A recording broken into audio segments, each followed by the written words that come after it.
affected, quite affected.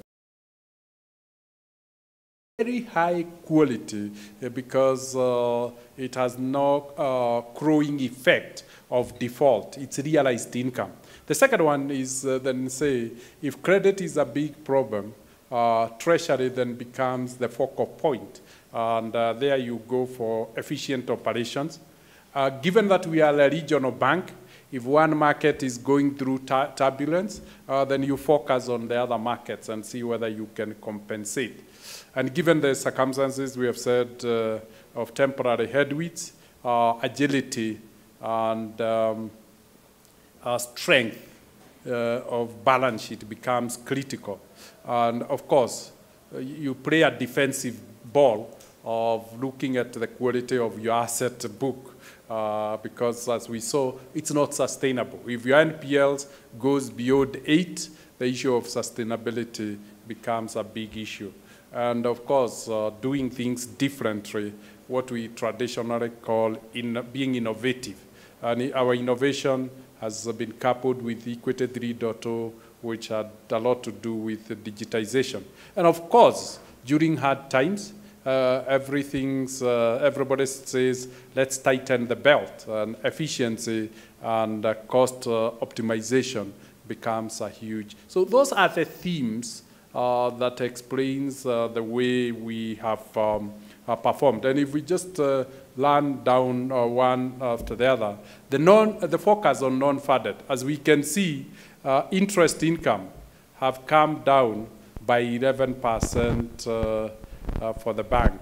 And loan interest income, if you take loan interest income alone, it has come down by 26%. So that is a huge, when you lose 26% of all your interest income, then you can see the challenge banks are going to.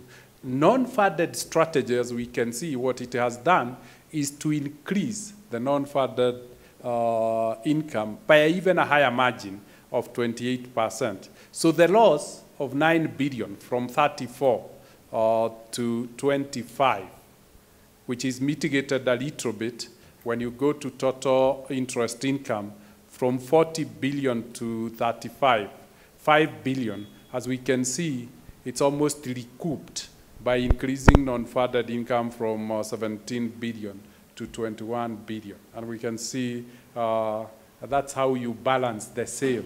And you continue navigating in a very stable environment because you have overcompensated the growth. So non-funded explains why the results are how they are. Moving on, we see whether this non-funded income is sustainable. Is it one line that has given? And we see how well the diversification in the non-funded income. It's from Forex, growing 13%, remittances, 12%, mobile business, which we said we have moved in 135%, 12%, gross merchants, diaspora remittances, 26%, Amex or American Express commission, 62%, agency and trade finance. So you can see it's a sustainable model. It is not a one-off line that you say it non-funded income, it's a one-off. It is the normal, everyday business, everyday transaction income. So even next quarter, you see the same momentum sustained, and the bank has really been able to balance off.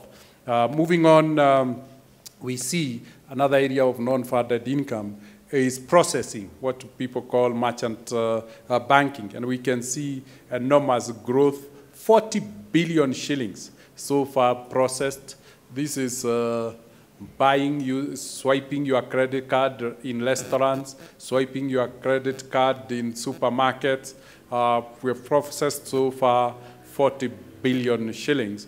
And you can see a jump in terms of commissions of 12. And again, Equity becomes the market leader in terms of acquiring and in payment, best of class payment channels.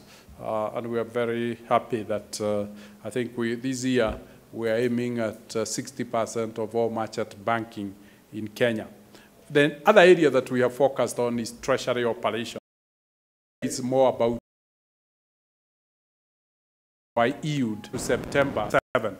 As we can see, the treasury mix is what is most interesting is the forex income.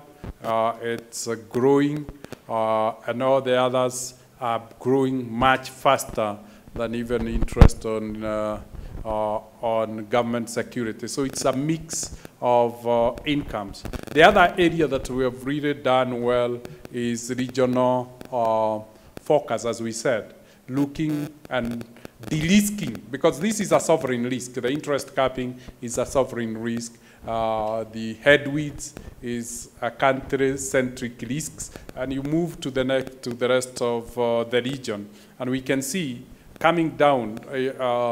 The region has outperformed Kenya. I'm looking at the two columns: regional total or regional contribution and Kenya, and you can see in terms of deposit, the region has grown by 27%, Kenya by 7%. Loan growth, the region has grown by 18%, Kenya -7%. Asset growth, 22 versus 7%. And profit before tax, Kenya is down 8%. The region is up 53%. And we're very excited that, the step we took of de-risking the country risk seems to be working. And it's just a question of time before we start seeing 40% of the contribution of the group coming out of Kenya. Not that Kenya is going to be any smaller. It is that the region will become much bigger because it's younger, it's growing.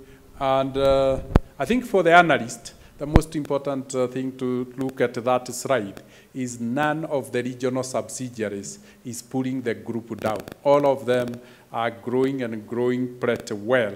And Uganda, 37% growth in profit, 38% in Tanzania, Rwanda, 72%. And I remember the debate that Mele was being pinned on last time around South Sudan. That's what she meant. When you pull up an enterprise to maintenance level, it becomes a profitable operations. Moving on from the region, we look, and that really is breakdown. You'll have these slides, we can move on. It's just the contribution of individual country, but that's what we were looking at. I think this is also interesting. You look at it closely, because the future of this bank, to a great extent, is the rapid growth of the subsidiaries. You can predict Kenya because you have a model, but it appears the subsidiaries are performing much better than we had thought. And so, again, lastly, beyond the subsidiaries, we have added the diversification, and we can see equity insurance agency, profit up 17%, FinServe up 5%, and equity investment bank. There was also a lot of debate about investment bank. Investment bank is being shaped, and we can see how well it has rewarded us for the decision we made to streamline. And this is reaction to the environment, 186% in terms of profitability growth. We can move away from region, and let's look at looking at our ability to absorb the shocks and to ride the shocks. We have said, yes, the macroeconomic environment is very good, but the four shocks are pretty severe. And what we thought is that the best way to fight these shocks is to be very liquid. Profitability never kills a bank. What kills banks is liquidity challenges. And essentially, we have liquidity that has moved up all the way to 55%, just to make sure that we have the flexibility and agility that will be to take advantage of any opportunity and to ride any shock that can come out in the market. Moving on, we then see that liquid assets. If you look at these liquid assets, if you look at cash, near cash, and government securities, they constitute 202 billion shillings. Really, they are fortified balance sheet. And you can see the match between the assets and the liabilities to ensure there is no little mismatch. So you can ride in what one systemic risk and still be able to ride comfortably through. Moving on, and this is purely details for the analysts to see how everything has been broken down. Both at the group, we have a laser focus on Kenya because the shock is likely to be in Kenya. That's why we have pulled out Kenya as a subsidiary to give you the structure of the balance sheet and its ability to ride what we are perceiving, whether it's of the four shocks. Moving on, this is the area of asset quality. And we take a lot of pride here that I don't want to say we have defied the pressure in the market, but our credit team has done an amazing job in ensuring credit is well managed. NPLs are still at 7%, when the industry average as at August was at 10.7. And as we can see, the coverage is good. We can see the spread, and we can see the segment that is giving us challenge is the most challenged segment, the highest risk, and yet priced like government securities, the micro segment. It's good to draw audience to large enterprises. If you remember that we talked of 2 loans, we reported for them for 6 months. They have continued to perform for the 6 months, so they have been released. NPLs on enterprises are now 0, and we are very excited about that we are not dealing with the big loans. We are dealing with the lower segment, that it's not concentrated risk, it's not a bullet risk, it's very diversified risk in that NPL. Moving on in terms of innovation, we talked about innovation. Maybe I have talked about this slide for 2 years. I think now I have enough data to tell people what has happened. This is my best slide in this presentation, where we talked about the death of brick and mortar, the branches, the ATMs, and almost leaving the issue that people will need banking services, but they may not need banks as they are structured. And as you can see, on one hand is the fixed cost channel, the branch and the ATM. If you look at the total transactions, they have done this year 15.5 million plus 14.7. That is 30 million transactions.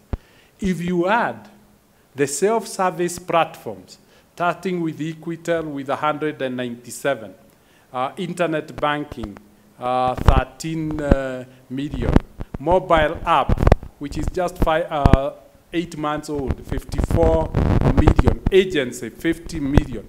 You're talking about 340 million transactions. What does it mean? It means 91% of all monetary transactions in equity are now happening on self-service platforms. They are happening on third-party platforms. They are happening on variable cost infrastructure. And the bank has become, for 91% of our customers, a 24-hour bank, available 24 hours wherever they are. So essentially for 91% of our customers, if we equate transaction percentage with the percentage of customers, we have eventually been able to compress distance, and geography. It doesn't matter where you are, and we have compressed time. It doesn't matter what time of day or night you can do banking. And that is the convenience that we wanted to deliver with, and as you can see, it's the same with value. So essentially, it's like ATMs and branches are being retired, but instead of retiring branches, we have decided to reinvent them, and they become relationship management platforms and sales offices. We go back to the old days where we had very strong emotional relationship with our customers because we had time with them. Now, if it is transactions, they can do on their phones, but if they want a relationship, they can walk. And as we have seen, only 9% of the customers would come to the branch. 91% are doing their banking online. Equity has almost fully digitized. And we are really appealing to Rohit and Elizabeth to complete the digitization of corporate banking. And hopefully by June next year, all the customers will be able to do everything they need on their tablets, on their computers, and everything, on very safe, secure environment.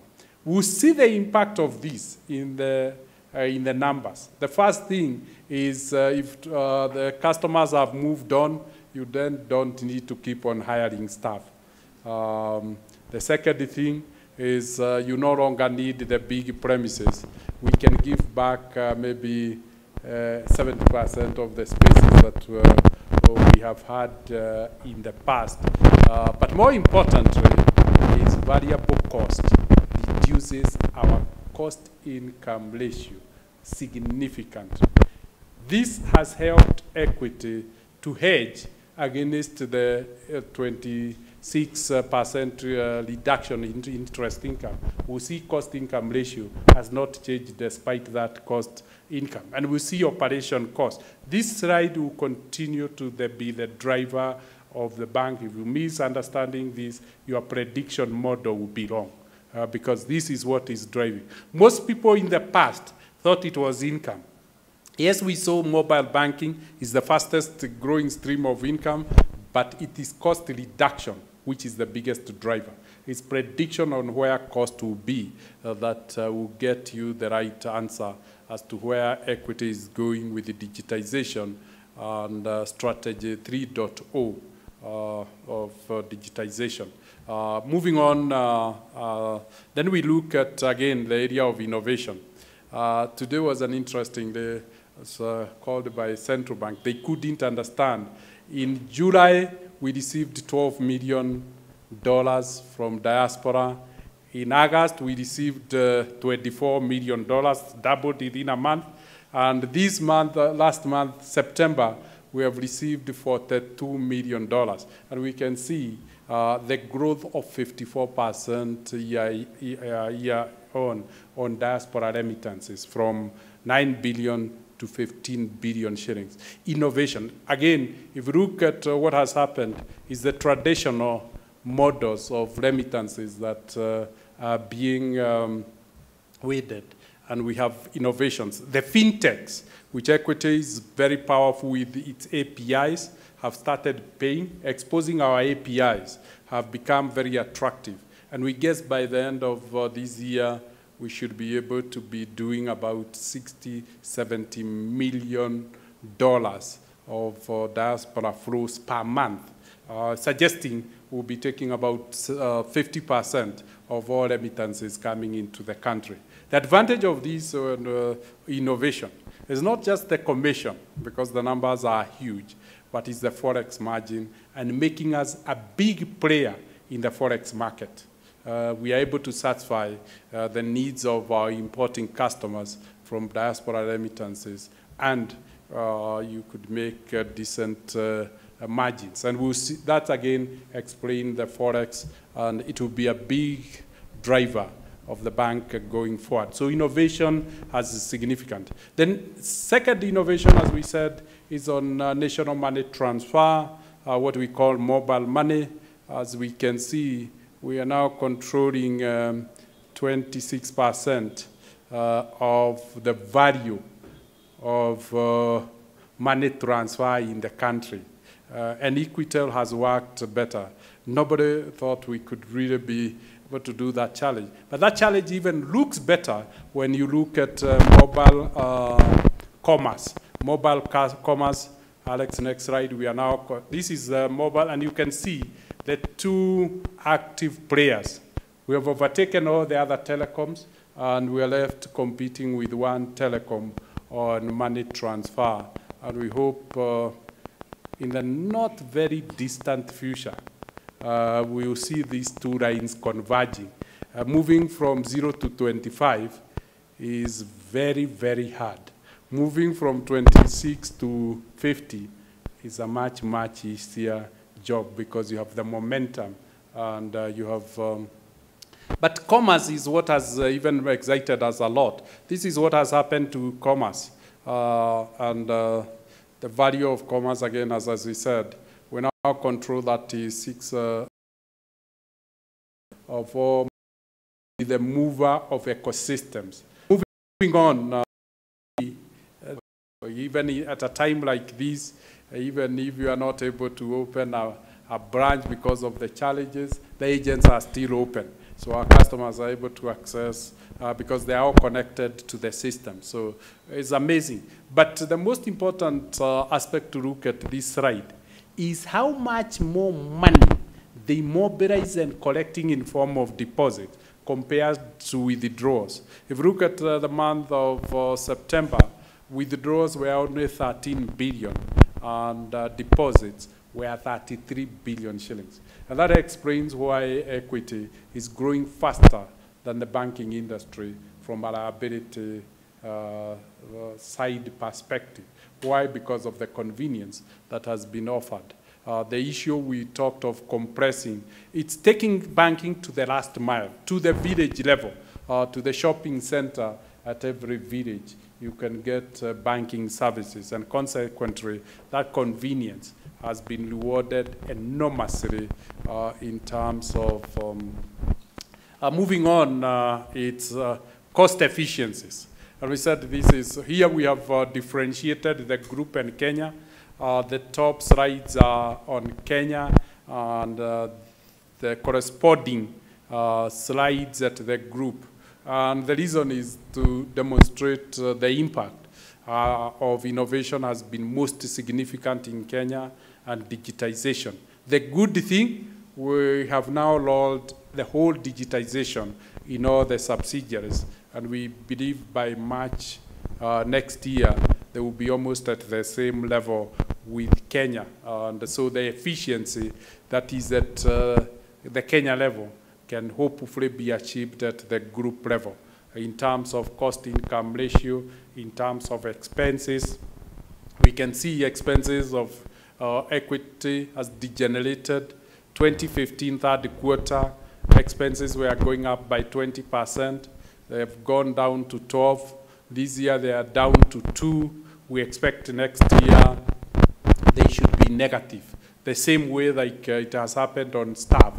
Because the transactions have moved on, and essentially we see from a staff perspective, because Kenya was big, it has pulled the whole group to negative growth. And we expect that by next year, we'll also see negative growth in other costs. And then cost-income ratio will start hopefully moving towards our aspiration of making that 51.6 to be 42 for the group within a period of 3 years. It's a very ambitious, aggressive, but a reduction of cost-income ratio by 1,000 basis points for equity with the kind of incomes we are talking about could be a phenomenon in terms of bottom line. And that's, again, its efficiencies.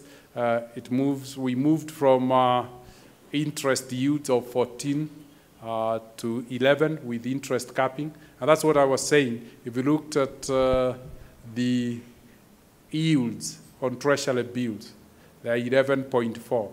The yields on loans are 11.2 before you take cost of risk. If you take a cost of risk of 1.5, it means that we are getting a yield of less than 10% on risk assets and getting a yield of 11.4 on risk-free assets. I've never seen that anywhere else in the world. That is the implication of interest capping. So again, these slides. Now, we want to share a couple of slides that experts have looked at the equity business model as it evolves and what they have to say. It's one thing for us to talk about what we think and our aspirations, but when experts look at you and they share their sentiments, it is only appropriate to share those with all stakeholders. And the first one is Mundi, and if you look at the rating, our rating is at the same level with the sovereign risk. I don't want to overstress this point, but what it means is that our risk is as that of treasury bills. That if you buy a treasury bill and you place a deposit with Equity Bank, they carry the same risk. If you look at credit risk, we are rated the highest credit within Kenya. That quality of loan book, the structure of our loan book, again makes us start far beyond any bank in the country. That's the highest it could be in terms. But more importantly, it's what Moody's think is the biggest driver of equity and the rationale of rating. Brand recognition, and we see that repeated by everybody, and solid liquidity buffers, and resilient funding profile in challenging times, established domestic franchise, including of the agents, and extensive adoption of digital and alternative distribution channels. So they are monetized. They have enormous monetary value that we could really count on. And that is almost word for word repeated by GCR, a global credit rating, who again have given us the highest ratings, AA minus, and then at the end of the day, in terms of rationale, they talk of strong competitive position in Kenyan banking industry, underpinned by a favorable market reputation, as well as a resilient and innovative financial service business, spread across East Africa all the way to Democratic Republic of Congo. And we can see again, robust internal capital generation or profitability has been cited as one of the reasons. So it appears that the drivers and the strategy seems to be attributed to be the value creator in Equity Bank. And moving on,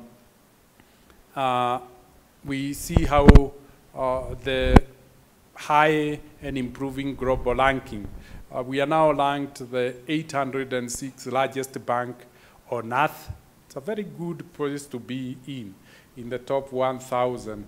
It reminds me of one time I saw in the Financial Times rated among the top 50 global thinkers. And now Equity has also made it to this top ranking. But it's not the 800 position that gives us pride. It's that in 4 years, we have moved to the 37th most solid bank on earth. So when Moody gives us the same rating as the sovereign risk, we feel it is complemented and affirmed, and that ever-improving position. We entered that class when we were number 112, and now here we are, and return to on assets and shareholders' funds, again being number 11. We have slipped from number 4 because of our investment in DLC and expansion in the region, but it's in a question of 2-3 years' time. It will pay big. We believe we'll be back to the top 3 best banks in the world within 3 years. So that sounds pretty good now quantified. And you know, money telling us best bank in Africa, both and best in SME, best bank in Kenya.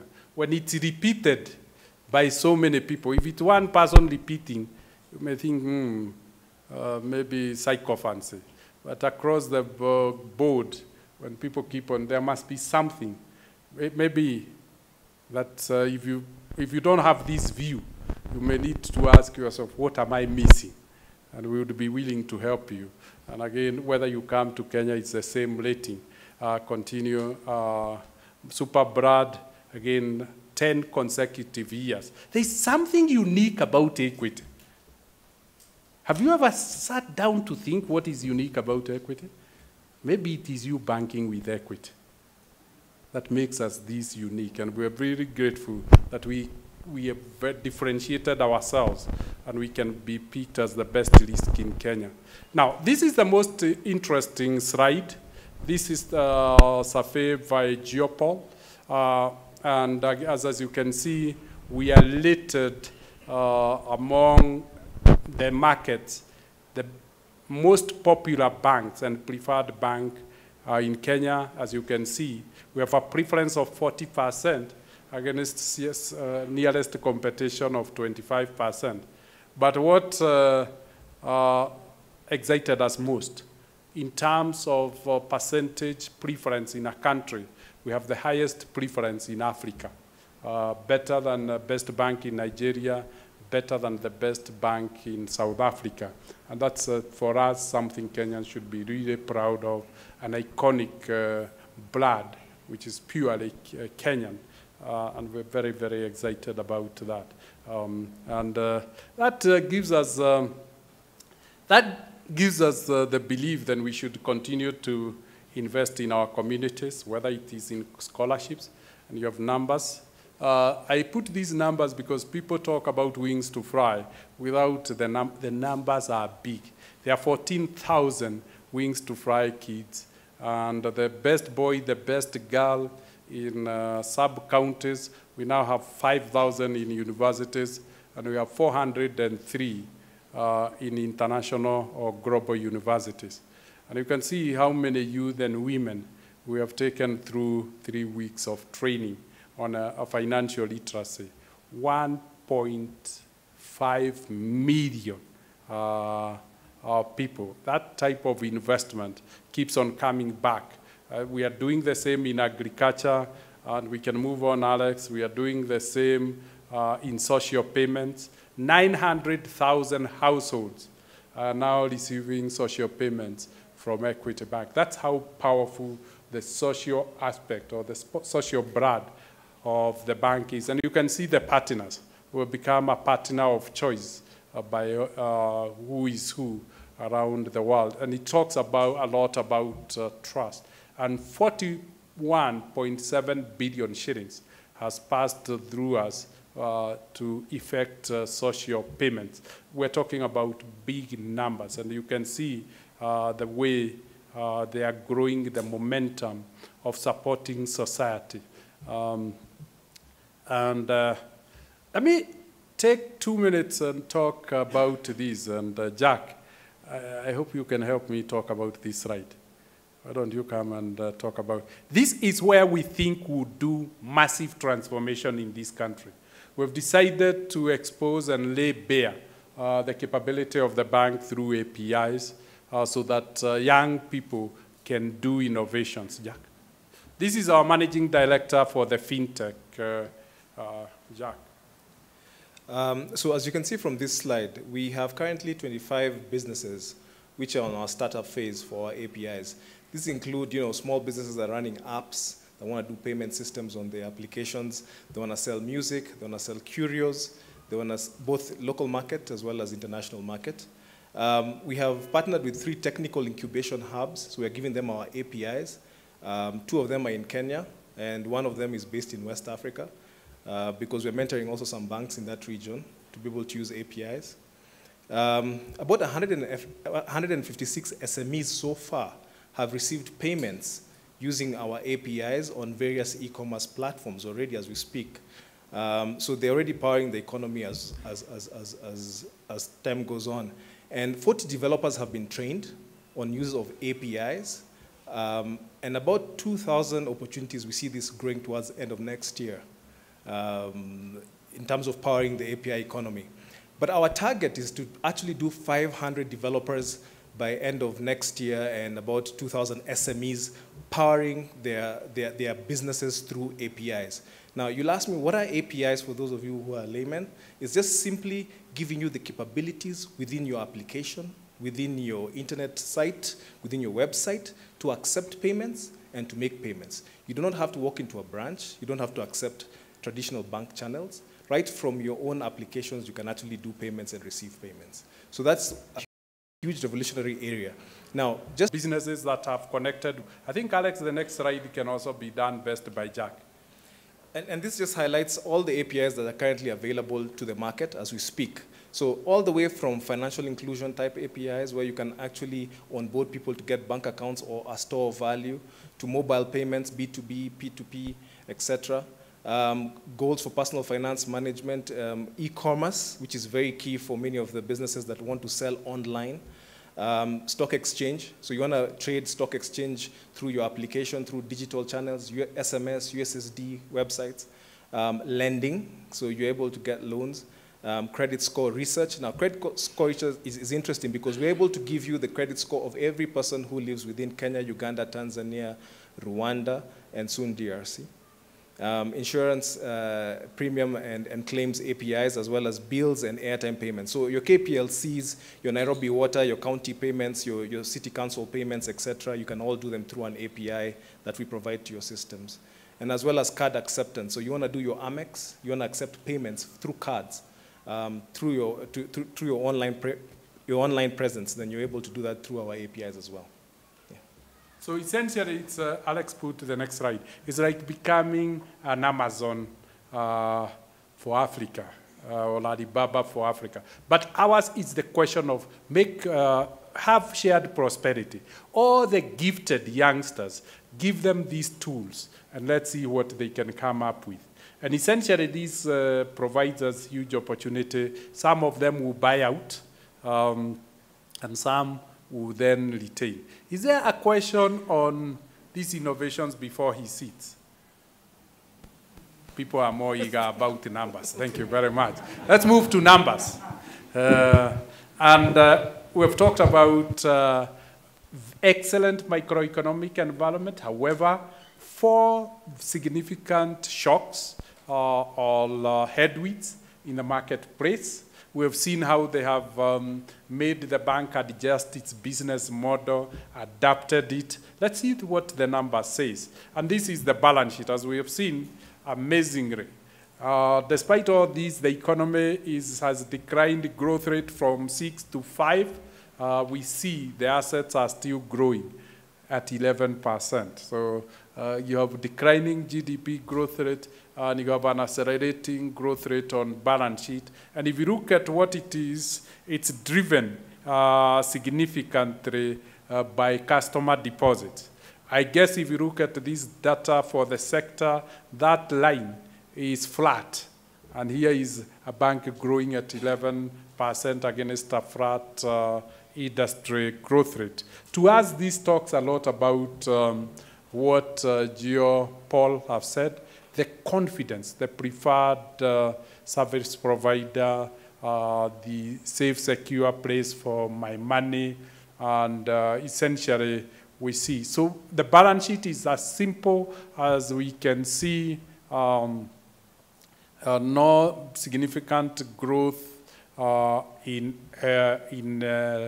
loans. It's only 2%, but the funds are very liquid, with cash and cash equivalent and government securities accounting for 202 billion shillings, making the bank really agile and ready for any opportunity in the market place. Having looked at this balance sheet, how does it translate in P&L? This is the most interesting slide because I've also been amazed by the capability of Equity Bank. You lose 42% of your interest income in loans. You gear in treasury, and that reduces that 42 to negative 11.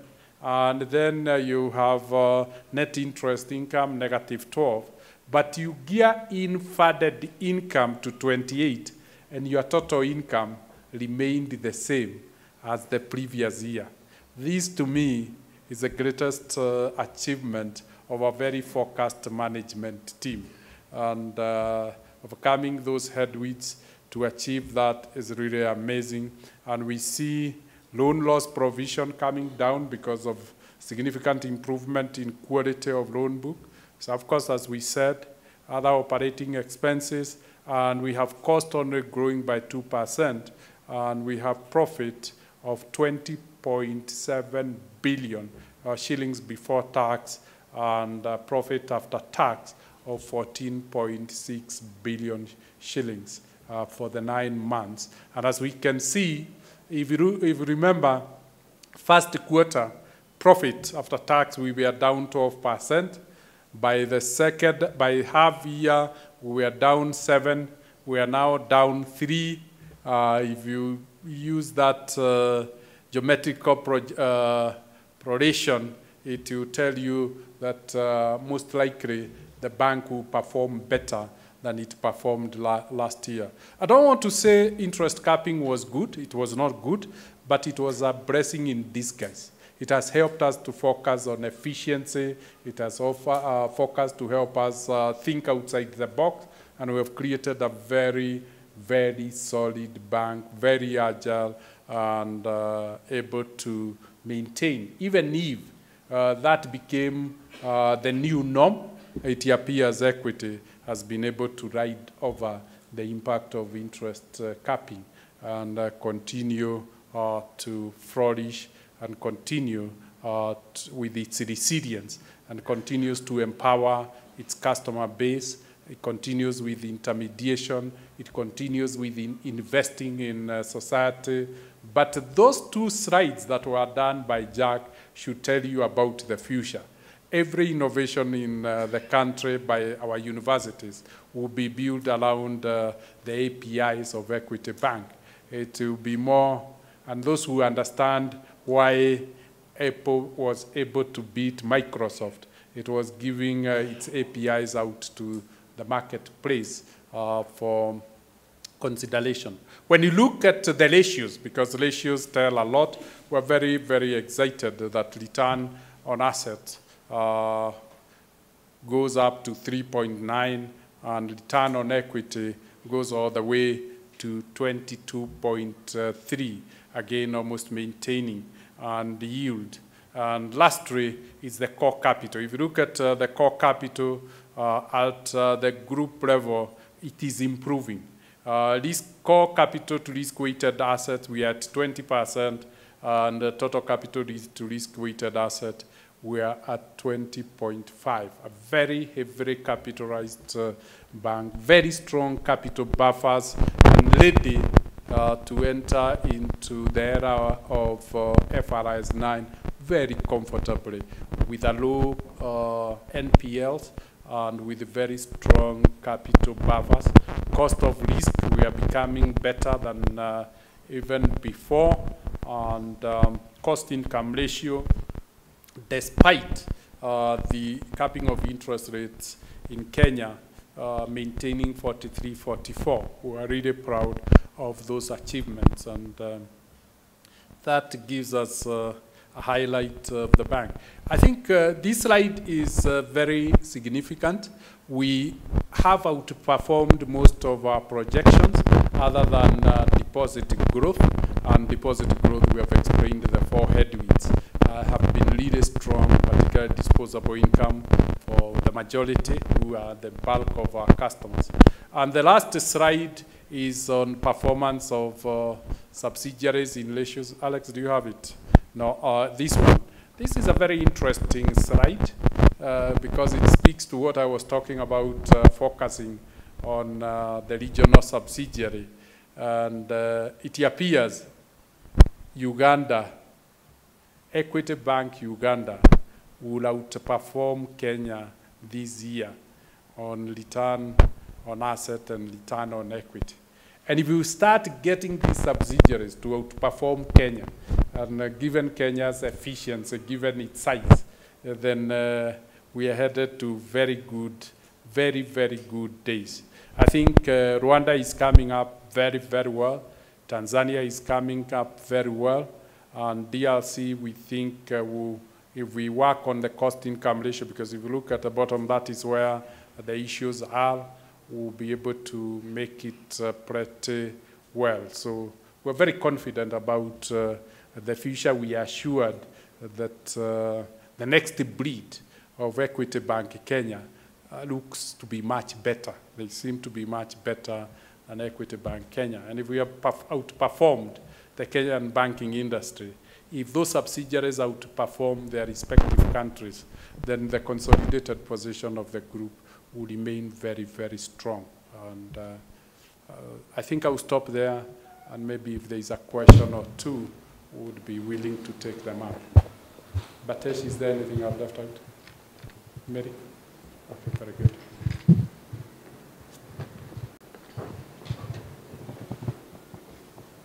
Very good. If there are no questions, today we'll give you not just, is this book done?